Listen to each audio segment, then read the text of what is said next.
kisah gurunya Rabi'ah bin Abi Abdurrahman, guru Imam Malik yang sangat terkenal, yang digelari dengan Rabi'atul Ra'yi.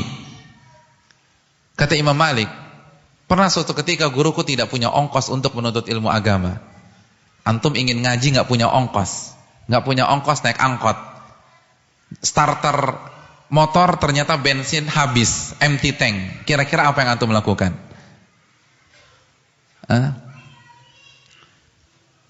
Masuk kamar tidur, baca doa bismika Allahumma amutu wa ahya, udzur syar'i. Udah, kita tidur aja deh, nggak usah ngaji malam ini. Nggak punya duit, nggak punya fulus. Apa yang dilakukan Rabi'ah? Dia naik ke atap rumahnya, ba'a khosyaba saqfi baiti. Dia ambil gentengnya dan dia jual genteng rumahnya untuk ongkos thalabul ilm. Allahu akbar. Jual genteng rumah untuk ongkos thalabul ilm. Siapa di antara kita pernah jual genteng? Subhanallah. Allahu akbar. Syu'bah bin al-Hajjaj tadi mengatakan apa? Man talabal hadis aflas. Barang siapa yang benar-benar menuntut ilmu hadis, dia bisa bangkrut atau dia akan bangkrut. Itu bukan isapan jempol belaka, dia sudah buktikan. Kata beliau sampai-sampai bi'tu tista umi bisab'ati dananir. Aku pernah jual baskom ibuku seharga 7 dinar. 7 dinar berapa? 1 dinar itu 4,25 gram emas. Jadi kalau 1 dinar, anggap saja 2 juta lah emas jatuh harganya. Padahal nggak di atas 2 juta. Anggaplah 2 juta. 7 kali 2 berapa? 14 juta. Jual baskom 14 juta untuk ongkos thalabul ilm. Siapa yang pernah jual baskom emaknya? Subhanallah. Syu'bah. Ishaq bin Rahawayh, ulama yang sezaman dengan Imam Ahmad, Imam Syafi'i, itu pernah menikahi janda hanya karena janda itu dapat warisan dari suaminya yang telah meninggal, buku-buku mazhab Syafi'i yang beliau tidak punya. Subhanallah. Nikah dengan janda, alasan utamanya bukan karena kecantikan, bukan karena harta, karena dia diwarisi atau dia mendapatkan warisan buku-buku Syafi'i. Nggak bisa didapatkan kecuali dinikahi dulu, iya apa tidak? Begitu jadi istri kan bukunya bisa kita baca. Subhanallah. Siapa di antara antum ketika ingin melamar seorang akhwat, pertanyaan pertama, apa buku yang anti punya? Subhanallah. Ada? Nggak ada. Jamilah apa enggak, kan begitu. Buku.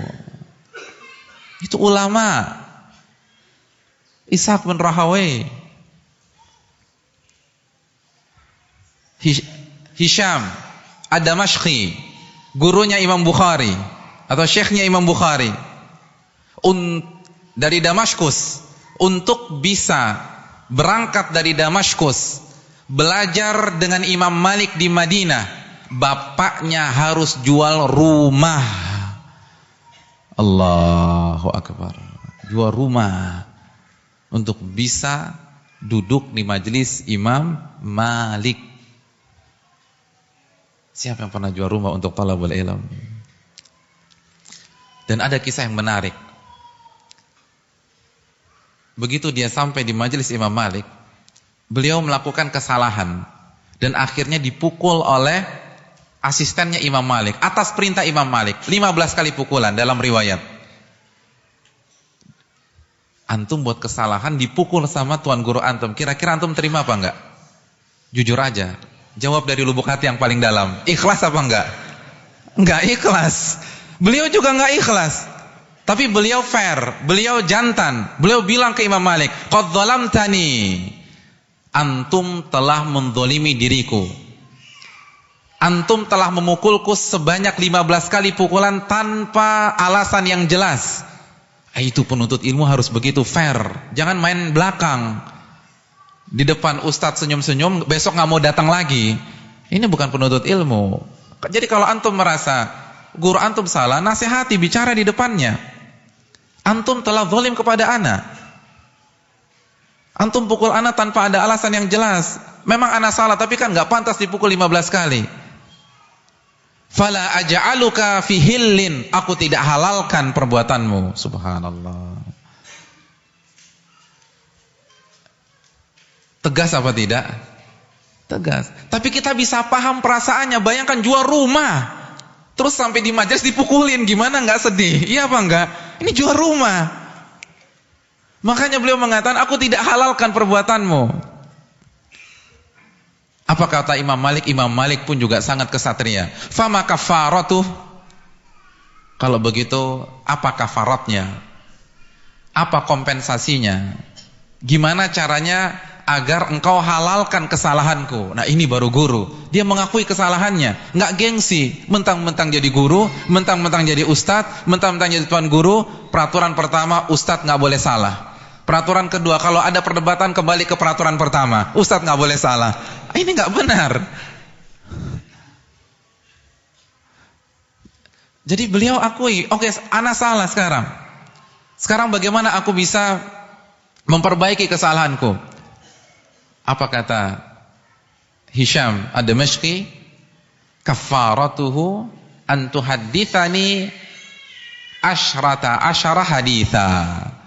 Kafaratnya, engkau harus membawakan dan mengajarkan aku 15 hadis. Karena aku baru saja dipukul 15 kali pukulan. Bayarannya 15 hadis. Akhirnya Imam Malik membacakan 15 hadis. Setelah selesai, apa kata Hisham? Zidni fil darab, zidni fil hadis. Wahai Imam Malik, silakan engkau pukul aku lagi. Dengan catatan, ajarkan aku hadis lagi. Subhanallah. Fadhahika al-Imam Malik. Imam Malik tertawa. Lalu Imam Malik, idhab, udah pulang. Saking cintanya sama hadis. Enggak masalah dipukul, yang penting bisa belajar hadis. Dan ketika ustadznya zalimin dia, ini kesempatan. Mungkin kalau nggak begitu, ustadznya nggak punya waktu untuk ngajarkan. Jadi kalau antum dizalimi oleh ustadz antum, namanya juga ustadz, kan bukan malaikat, pasti khilaf. Ini bisa dipraktekkan. Ustadz, kemarin antum punya salah sama ana nggak ikhlaskan. Waduh, gimana dong, masa antum nggak ikhlaskan? Dengan satu syarat, ajarkan ana arba'in nawawi sampai khatam. Begitu. Bisa nggak? Itu baru penuntut ilmu agama. Subhanallah. Itu para ulama. Pola pikirnya ilmu. Karena memang mereka memuliakan ilmu agama. Subhanallah. Yahya bin Ma'in itu pernah biaya menuntut ilmu agama yang ia sudah keluarkan alfi dirham, 1.000.000 dirham, sampai sendalnya pun dijual. Sendalnya dijual, nyeker. Udah habis biaya, nggak ada yang bisa dijual, udah jual sendalnya, dia jalan nyeker hanya untuk bisa ngaji. Ini yang harus ditekankan oleh kita semua.